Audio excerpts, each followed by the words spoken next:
మీరు మీ అభిమాన shows and serials TV కన్నా ముందు ఈటీవీ విన్ యాప్లో చూడండి. Download and subscribe to ETV win app. 99 రూపాయలు మాత్రమే.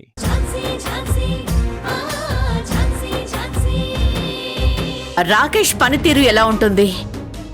వర్క్లో కొంచెం వీక్, కానీ సిన్సియర్గా ట్రై చేస్తుంటాడు. ఎప్పటి పని అప్పుడు చేస్తూ ఉంటాడు.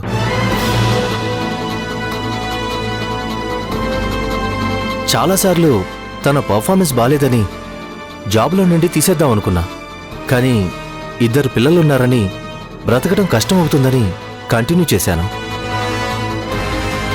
మీ మధ్య ఎప్పుడైనా చిన్న చిన్న గొడవలు ఏమైనా జరిగాయా? అంటే బిజినెస్ విషయంలో కానీ వర్క్ విషయంలో కానీ? అలా ఏం లేదు మేడం. ఒకసారి బాగా ఆలోచించండి. అవును మేడం, మా ఇద్దరి మధ్య చిన్న గొడవ జరిగింది, కానీ నేను అది అప్పుడే మర్చిపోయాను. ఏంటది? రాకేష్ నా కంపెనీలో పార్ట్నర్షిప్ ఇవ్వమని చాలాసార్లు అడిగాడు.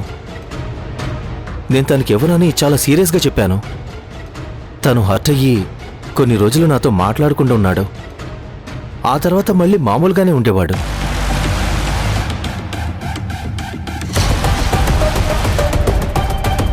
సరే, ఇక మీరు వెళ్ళొచ్చు.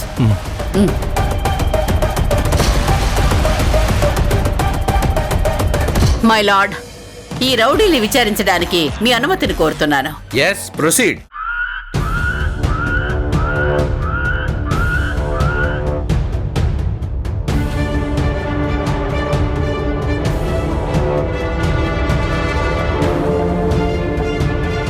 మీరు ఝాన్సీ గారి మీద అటాక్ చేశారా?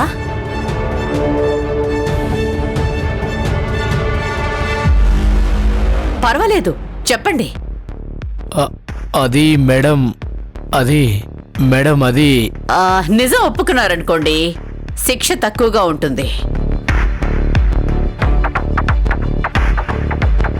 అవును మేడం, అటాక్ చేశాం.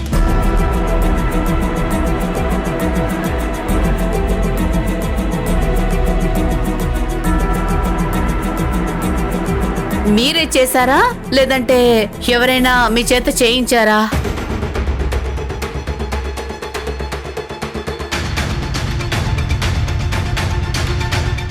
ఝాన్సీ గారేమో వినోద్ చేయించారని చెప్తున్నారు. లేదు మేడం, ఆ వినోద్ గారు ఎవరో మాకు తెలీదు. ఇదే ఫస్ట్ టైం అతన్ని చూడడం.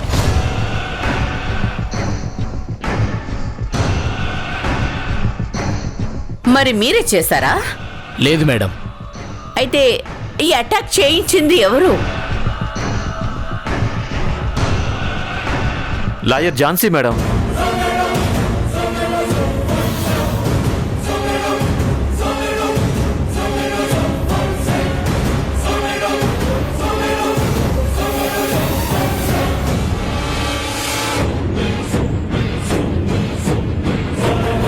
ఏమంటున్నారు మీరు? ఎవరైనా తన మీద తనే అటాక్ చేయించుకుంటారా? అబద్ధం చెప్పకండి. లేదు మేడం, మేం చెప్తుంది నిజం. లేదు యువర్ ఆనర్, నా మీద నేనే అటాక్ చేయించుకున్నానా? అవును మేడం, మీరే చేయించుకున్నారు. Stop it. Order order. మీరు చెప్పండి. అయ్యా జడ్జి గారు, మేం చాయ్ బండి దగ్గర చాయ్ తాగుతుండగా ఝాన్సీ మేడం గారు మా దగ్గరికి వచ్చారు.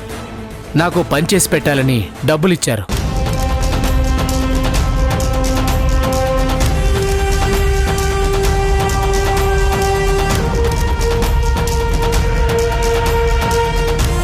ఏం పని మేడం అని మేము అడిగితే మీరు రాత్రి మా ఇంటికి వచ్చి నా మీద అటాక్ చేయాలని చెప్పారు.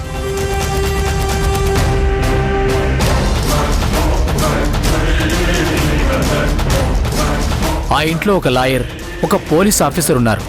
మాకు చాలా భయంగా ఉంది. మేమేం చేయమని చెప్పాం. ఇంట్లో వాళ్ళందరూ పెళ్లికెళ్లారు, నేను పిల్లలు మాత్రమే ఉంటాం.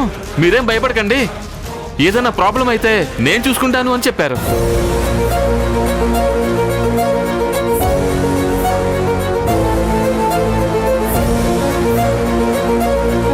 ఇలాంటి పనులు మానేశామని చెప్పాం, అయినా ఒప్పుకోలేదయ్యా. కానీ మేము అటాక్ చేయకపోతే ఏదో ఒక కేసు పెట్టి మమ్మల్ని జైలుకి పంపిస్తామని బెదిరించారయ్యా.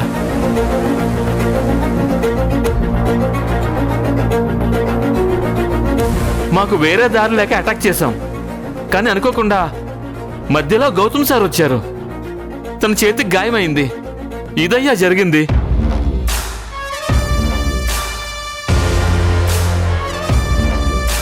ఇక మీరు వెళ్ళండి.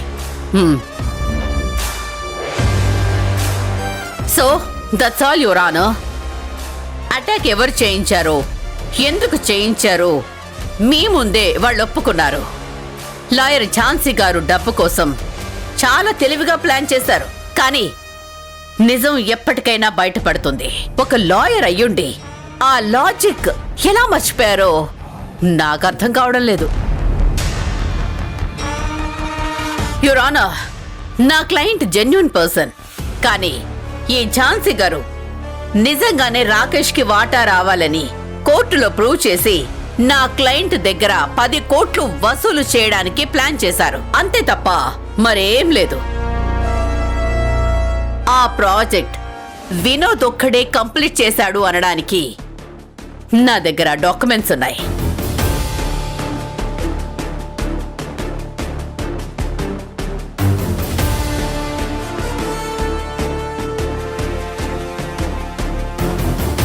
దయచేసి వాటిని పరిశీలించి ఈ కేసుని కొట్టేయాలని కోర్టు వారిని అభ్యర్థిస్తున్నాను మై లార్డ్.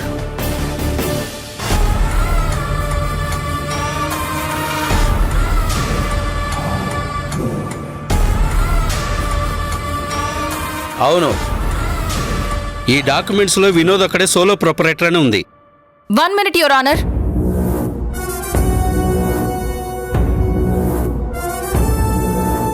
లాయర్ మృణాలిని గారు తన ఎక్స్పీరియన్స్తో సస్పెక్ట్ ని బెదిరించి కేసు తారుమారు చేయడానికి ప్రయత్నిస్తున్నారు. ఇదంతా ద గ్రేట్ లాయర్ మృణాలిని గారు తన క్లయింట్ వినోద్తో కలిసి ఆడుతున్న నాటకం. నాటకం ఆడుతుంది మేం కాదు, మీరు. ఝాన్సీ గారు, అసలు మీ దగ్గర ఏం ప్రూఫ్ ఉందని ఇలా మాట్లాడుతున్నారు? మా బావ రాసిన డైరీ నా దగ్గరే ఉంది. మై లార్డ్, డైరీలో ఎవరైనా అన్ని నిజాలే రాసుకుంటారు. మా బావ రాసుకున్న ఈ డైరీని ఎవిడెన్స్గా పరిగణలోకి తీసుకుని మా బావకి రావాల్సిన డబ్బుని కోర్టు ద్వారా ఇప్పించవలసిందిగా అభ్యర్థిస్తున్నాను.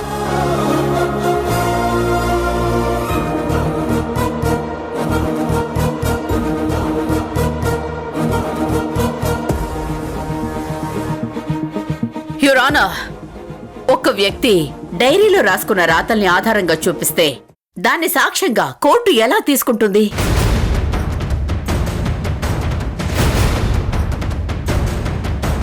ఒకవేళ డైరీ ఎవిడెన్స్ పరిగణలోకి తీసుకుని రేపొద్దున తాజ్ మహల్ మా అన్నయ్య కొన్నాడని డైరీలో రాసుకున్నాడు, మాకు న్యాయం చేయమని ఎవరో ఒకరు కోర్టుకెక్కితే అప్పుడేం చేస్తుంది కోర్టు?